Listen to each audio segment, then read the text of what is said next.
Last day, we marked Trig Quiz 6, and I started telling you some hints about the test. We're going to continue with that. I'm going to give you a few more hints. So what did I say? I said, on the written section, the first question was going to be some kind of a trig equation with a period change. Then I said there was going to be some kind of a word problem. Then I said there was going to be a couple of identities. We did a couple. And then there's going to be one or two quadratic trig equations. So here is an example of a quadratic trig equation. It says determine the general solution algebraically, which means solve over the set of real numbers. 3 cos squared x minus 8 cos x plus 4 equals 0.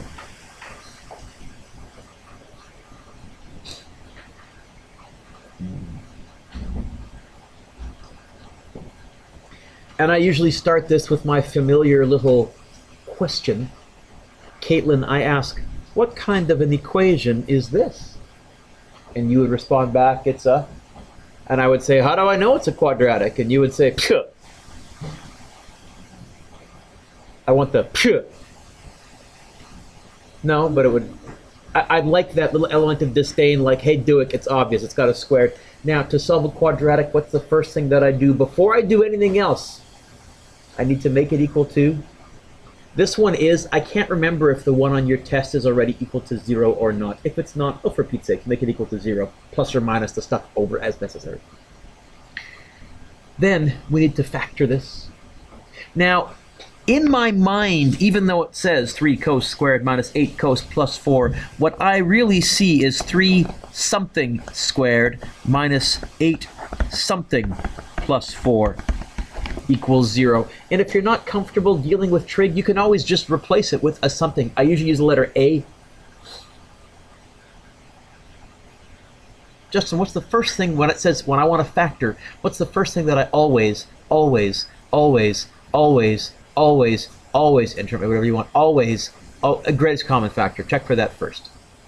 And you're wondering why I do the big song and dance every year on, well, not every year, every second or third year on the provincial, they'd give you a quadratic where to factor it, it had like a sine and a tangent in it, and kids started freaking. And no, actually you can factor the sine out completely, and now you have one bracket with sine in it and one bracket with tan in it, and it's perfectly solvable. But they would freak. Justin, is there a GCF? No!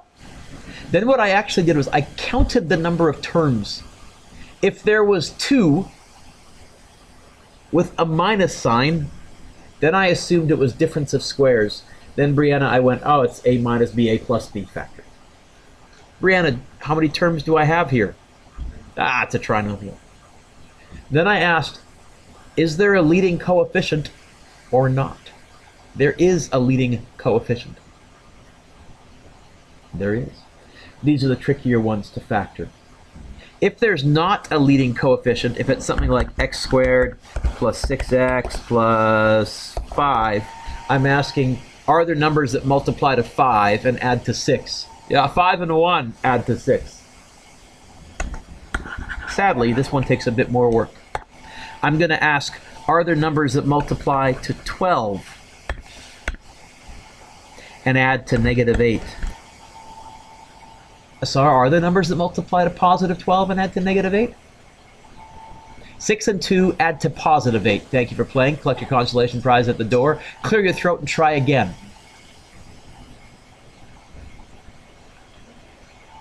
Are we fighting a little laryngitis or something? Yeah? Negative 6 and negative 2. So we're going to do what's called the decomposition method. What we do is we say, look, we're going to drop the quadratic term down, we're going to drop the plus 4 down, but we're going to decompose this negative 8 into what you told me it came from.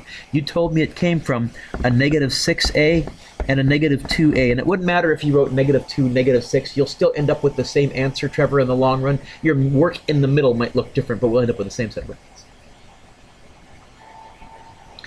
We have 4 terms. To factor 4 terms with no GCF, what we're going to do is we're going to use factoring by grouping. That's grouping, Trevor, not groping. What we do is we group this into 2 terms in the front, 2 terms in the back.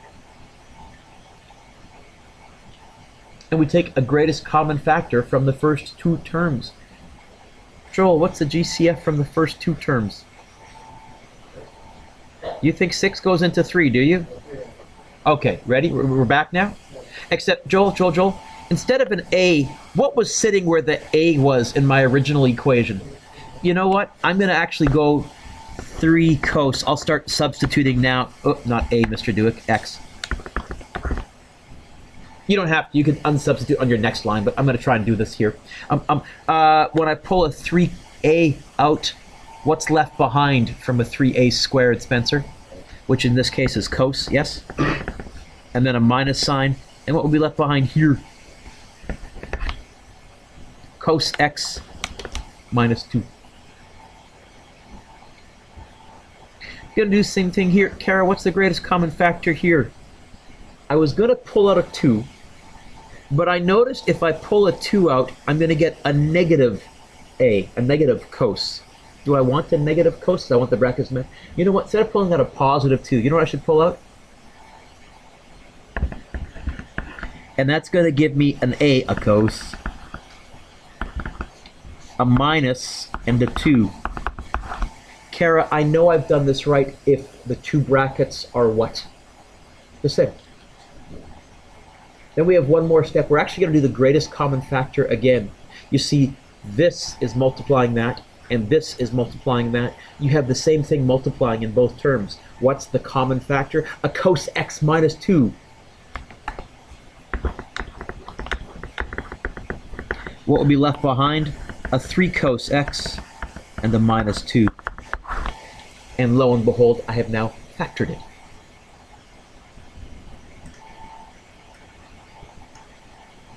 Now what? Now we're going to solve these both independently. What are the roots?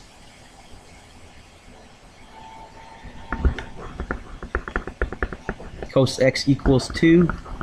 Cos x equals, oh yeah, it was change the sign, divide by the coefficient. Do I have a triangle with a 2 and a 3 in it, Sabina? Is that why it said that? What can you guys tell me about this one here, by the way? Why can't I cross it out, Caitlin? You're right. Why? Highest cosine gets is 1. You may end up with one factor that can be eliminated. Highest cosine gets is 1, lowest gets is negative 1. Same with sine. Ah, but not with tangent, ugly cousin. In fact, I might have just given you a hint. Sabina, you said I don't have a triangle with a 2 and a 3 in it. So what's the first thing I'm going to do here?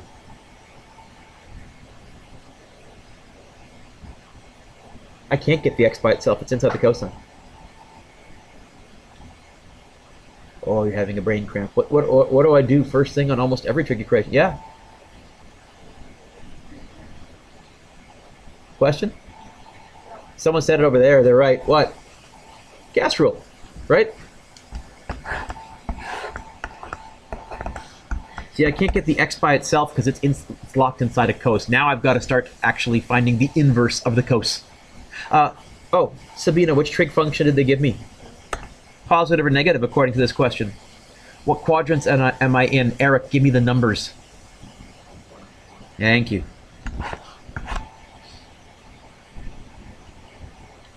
Because I will sometimes give you information as quadrant numbers. You need to know which quadrant number is which. How will I find the reference angle? Oh, if this was like a 2 and a root 3, I could do a special triangle, Jimmy. Here, to find the reference angle, it's going to be the inverse cos of 2/3 on my calculator. Now, the question said to go to at least 2. Let's go to 4 for our reference angle. Let's round off later. So what is the inverse cos of 2/3?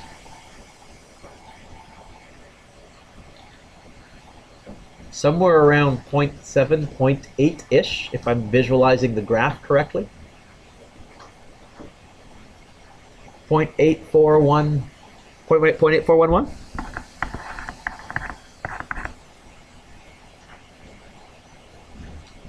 Mitsu, what that means is that angle right there is 0.841, and that angle right there is 0.841.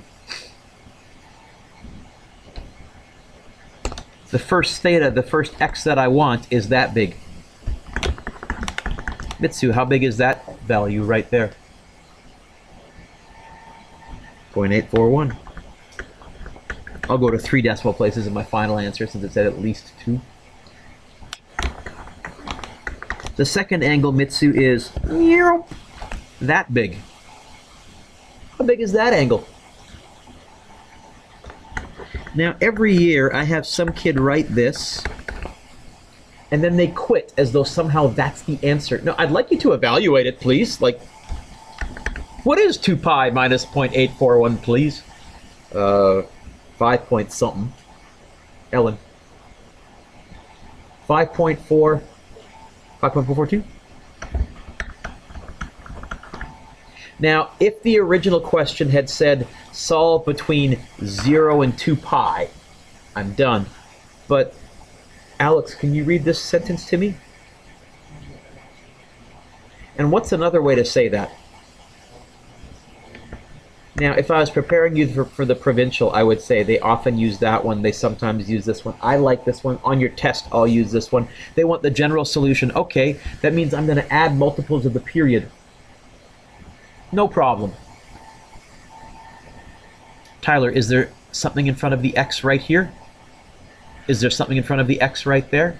Oh, and the period's 2 pi. Unless it was tangent, in which case the period would be ugly cousin, right? So, yoink, plus multiples of the period where n is an integer. You now know everything that's on the written. What are some weird multiple choice questions? Okay, there's some obvious ones. For example, I'm going to ask you to find the cosecant of 2.7 on your calculator. I'll probably ask you to solve a couple of equations as multiple choice, but curveballs. Well, I will ask you about restrictions. It says determine the restrictions for the expression secant x all over 2 sine x plus 1.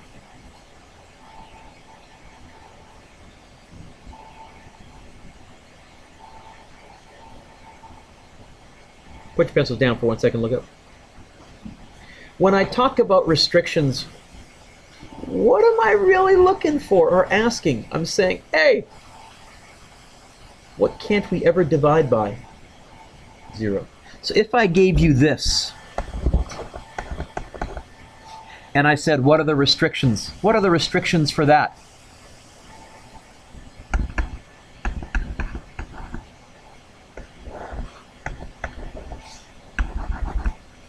Now what are the restrictions? Now what are the restrictions? Still the same, we don't care about the top. Who cares? The top can be 0. Now what are the restrictions? You're sort of finding the root, actually, because you're saying what would make it work out to 0. Change the sign, divide by the coefficient. Ah.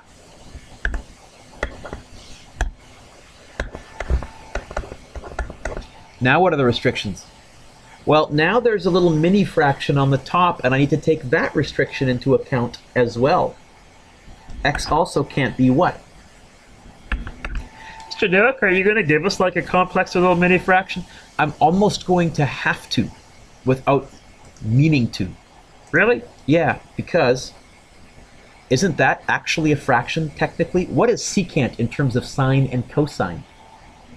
Ah, this is 1 over cos all over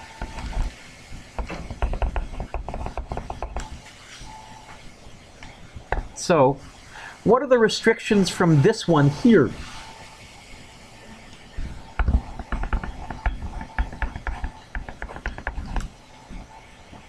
What are the restrictions from this one here?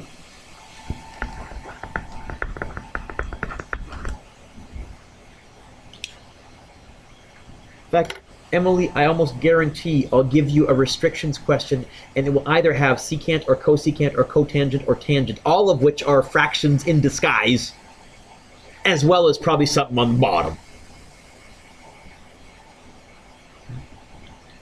Now, the workbook, when we did restrictions, asked us to go one step further. By the way, the correct answer here would be C. The workbook actually said, hey, what are the x values? Well, cosine is 0 at pi by 2 and 3 pi by 2. It's 0 here and here. And sine x is -1/2, I think at -7 pi by 6. And not -7 pi by 6, Mr. Dueck. 7 pi by 6. And 11 pi by 6. I need to draw it out, though. I'm not going to ask you to go that far. And they never did on the provincial. Because that there is solving that trig equation. I tested that last test. And I'll be retesting it a bit this test in the quadratic section if there's any exact value questions. But I will give you on the multiple choice a restriction question. Is that okay?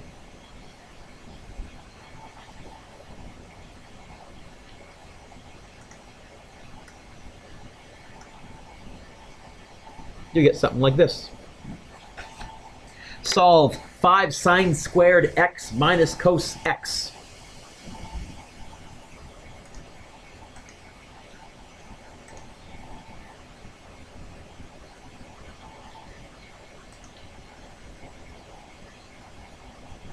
How am I going to solve this?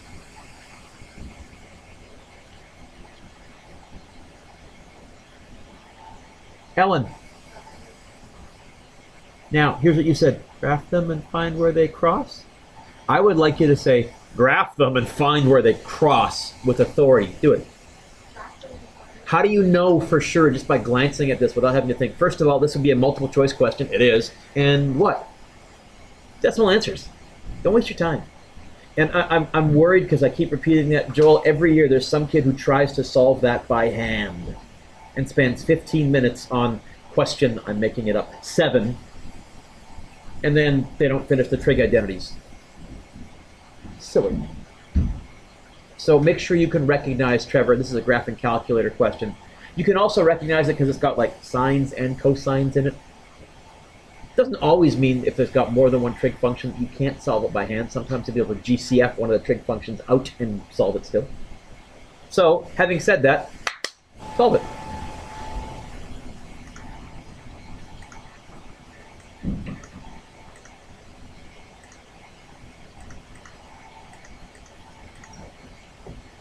How do I type 5 sine squared? Well, I'll give you a hint. First thing I type is a 5. What does, Justin, sine squared mean? What times what? That's how I'm going to write it, because to try and actually do a sine and an x squared gives you an error. I'm just going to go 5 sine x, close bracket, sine x, close bracket. That's how you type sine squared.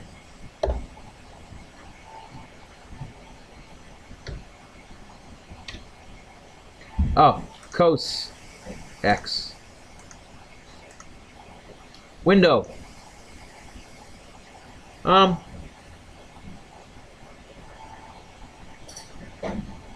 I'd probably go between 0 and 2 pi, which conveniently I already am. What's my when in doubt scale if I don't know what to use if I'm graphing between 0 and 2 pi? What do I usually try? I went pi by 6, and of course your calculator changes that to a decimal. Then I said, well, I don't know what this looks like, but this one here, how low and how high does cosine get? -1 and +1. So I said, I'm going to go from -2 to +2. I don't care if this goes off my screen as long as at least one of my curves is completely on my screen. And then, Joel, I hit graph.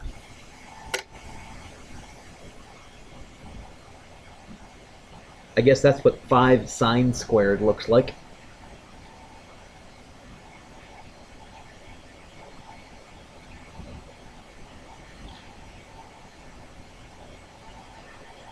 How many answers are there, Carly? Now what? Only if you're not too bright. First of all, it's not trace, it's second function, calculate, intersection. But even then, only if you're not too bright. Take a look at this. Specifically, Look at the second answer, the second answer, the second answer, and the second answer. What did I graph from? 0 to what? 2 pi. What's 2 pi roughly as a decimal? 6.3-ish? That number there is really close. The second root is really close to 6.3. Look at your answers. What's the only one that could possibly be right? It's got to be B. I could actually solve this just now by glancing at this. Now, if you did intersection, that's fine. But let's start using our meta-awareness. Let's start putting everything together and saying, hey, you know what? It's got to be that. Couldn't be anything else. I'm also trying very hard, Eric, to teach you, both in physics and in math, to glance at your answers whenever you're doing a multiple choice question fairly continuously, because you can almost always use a process of elimination, right?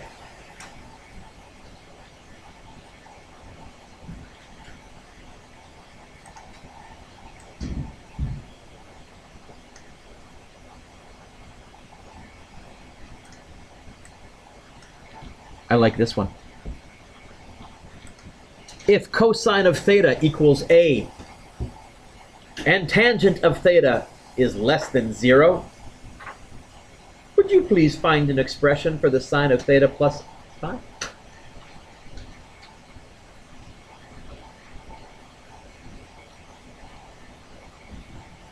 This is one of those examples of a curveball that is designed to look so intimidating and scary that it's supposed to knock you off your game. But Emily, you're going to find, actually, I don't do a single new thing here whatsoever. Can you read it, Emily?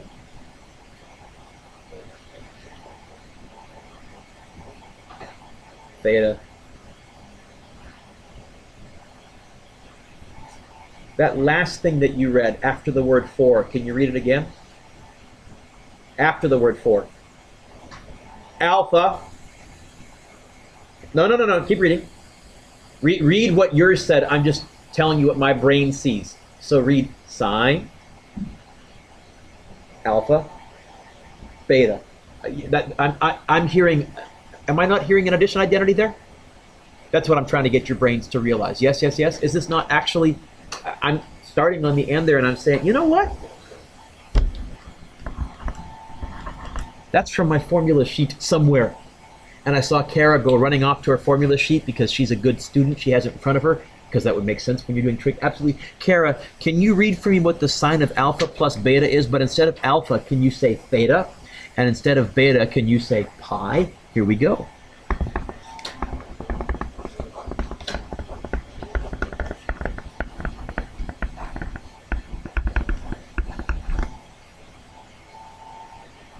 Alex, I did that and I felt better. Oh, and I said, hey, wait a minute. Pi. Now, pi is right there on my circle, right? Okay. I know what the sine and the cosine of that are. Ooh, what's the sine of pi? Sine is your y coordinate.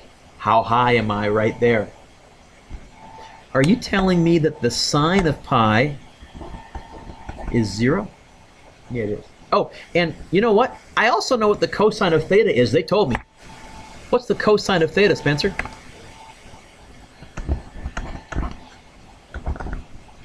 By the way, what is a times 0? That's kind of nice.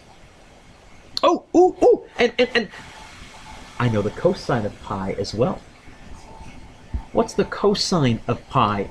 A cosine is my x-coordinate.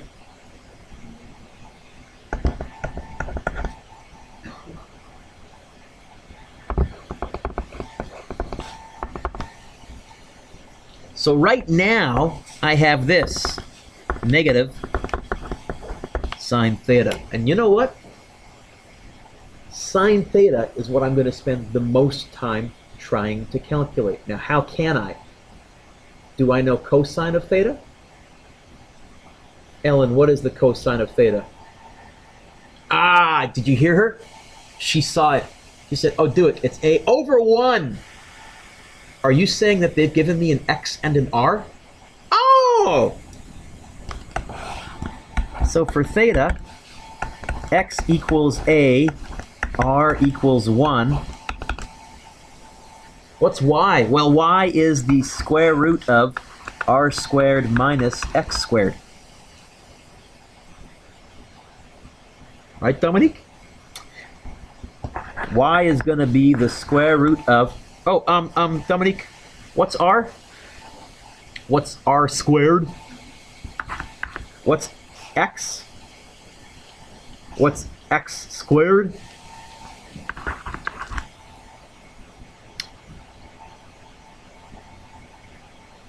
So at first I thought the answer was going to be negative y over r. Except, what else haven't I used yet? What other piece of information did they give me that I should probably use? Ah, it also said that tangent was negative. Where is tangent negative? Here and here. Oh, but I also know that cosine was what? I know it's a, but we're talking about positives and negatives right now. Let's stay in context here. Tangent was negative here and here. Cosine was what? Positive. Oh, hey. Cosine is positive here and here. What quadrant must theta be in? It must be in that quadrant. And so the y-coordinate in that quadrant, negative or positive?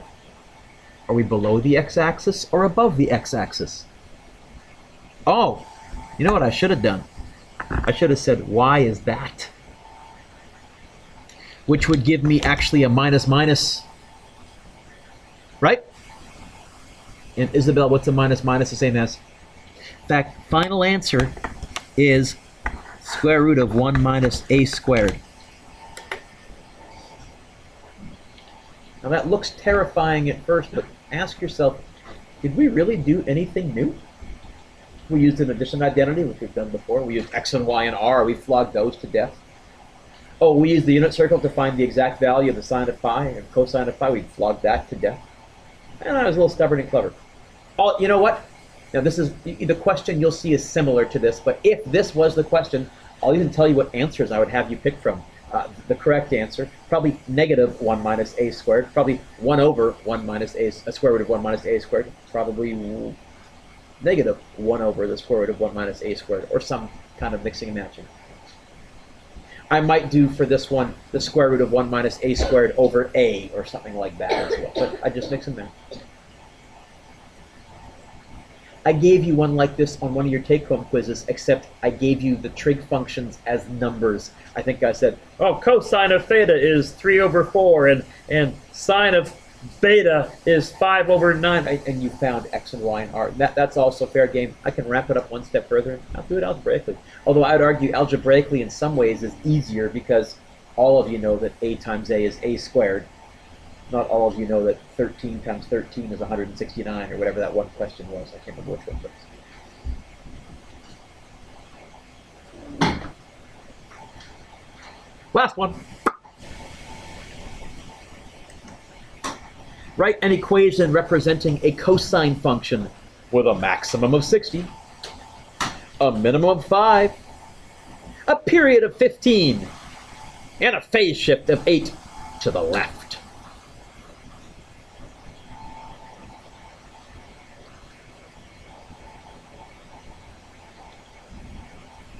Try that.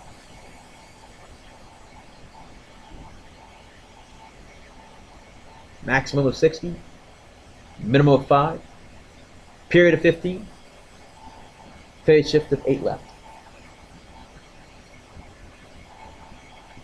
You see, this is a question that I'm testing several things on this test. Can you handle a word problem? True, but also I need you to just be able to test, can you actually just get an equation if you have all of the numbers? and you're not trying to decipher the word problem.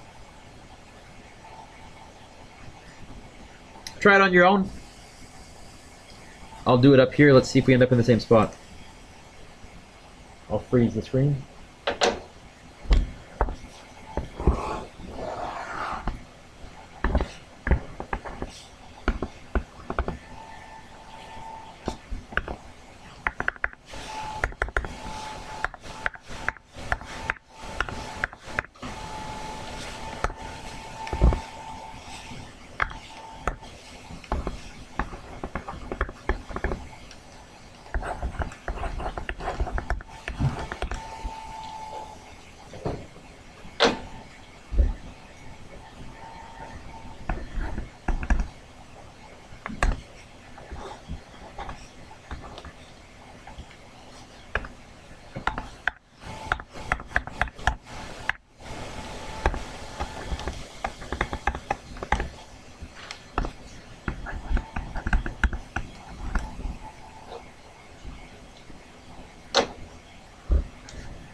I got that, I think.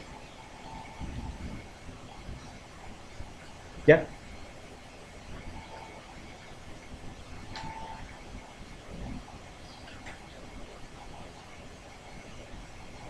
Oh, I'll even tell you some of the wrong answers I would have for you to pick from if I gave you a question like this. Brianna, definitely a vertical displacement of 5, because for some reason kids want to put the bottom in the middle. I don't know. Switching amplitude and vertical displacement. Sometimes kids put the 32.5 there and the 27.5 there. They get mixed up. That might be one. Oh, probably x minus 8, because some kids 8 left. That's in the negative direction, minus. And the other most common error is instead of 2 pi over 15, they go pi over 15. Or they just put a 15 there and they don't put a 2 pi on the top. There's some possible wrong distractors. Okay. Can you look at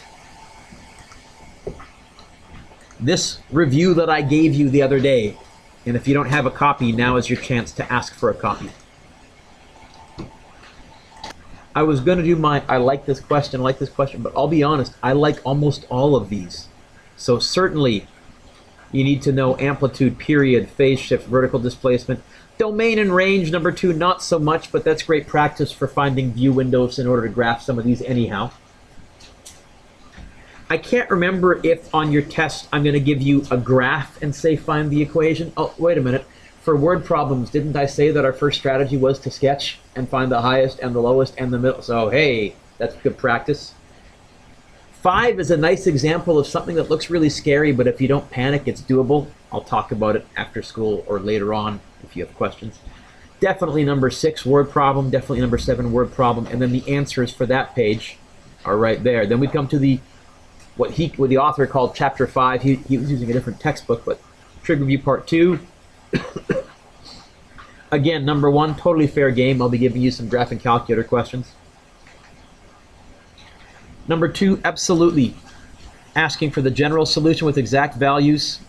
Some with a period change, like 2b, like 2f. Some with quadratics, like c, d, and e. Number 3, solve algebraically. I don't think these ones work out to exact value questions. You'll get decimals, but absolutely fair game, quadratic trig equations. 4, some questions about restrictions, and then lots of practice just rewriting trig ratios. So on the multiple choice, often I'll give you something and I'll say, okay, which of these 4 answers is this the same as when you start using all your identity rules? So red is a single trig ratio. Simplify, here's your sum and difference identity questions. Simplify, simplify with some restrictions. Simplify, simplify, lots of simplifying. Number 14, given that sine x equals that, and that tangent y equals that, find the cosine of x plus y. I think I gave you a question very similar to this on one of your take-home quizzes, so totally fair game. And then lots of identities practice. Just a reminder that he has the answers attached, as well as he's better at typing than me. He actually formatted the identities typewritten as solutions too.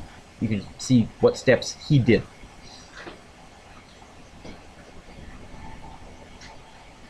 Okay. What's due the day of the test? This and the Great Big Identities Review. Now, if you want more practice, remember last unit, I handed out 2 reviews. This one. And the other one. I think the other one, for some reason, only photocopied every other page, but I handed out part 2, and they're both on the website, and I think I emailed them to you both as attachments. If I didn't, they're on the website. If you're looking for, review, the one that I gave you is the good one, but if you're looking for some icing on top of the cake, if you want more practice, kind of read through these and any identity or quadratic tricky questions or word problems or weird ones. Feel free to try them. And the answer keys, handwritten, are also online. Okay. Test is Monday. Don't come here. Go into a different classroom on Monday. Otherwise, I'm going to give you the remainder of this class to work on the review. I was going to start the next unit, and I went, I've thrown enough at you.